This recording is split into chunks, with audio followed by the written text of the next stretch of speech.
म्हादय अभयारण्य वाठारांत लागिल्लो उजो अजुनूय धुडसता। उजो पालोवपाचें काम झुजा पावंड्यार चालू आसा।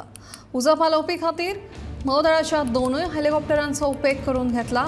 ह्या उज्याक लागून सुमार 400 हेक्टर रान वाठाराचें लुकसाण जाल्ल्याचो अदमास आसा। तशेंच हो उजो आतां कर्नाटकाचे दिकेन फुडें गेल्ल्याचें कळटा। म्हादय रान वाठारांतल्या उज्याची घडणूक ताजी आसतनाच मोलेच्या भगवान महावीर अभयारण्य वाठारांत उजो लागिल्ल्याचें कळटा।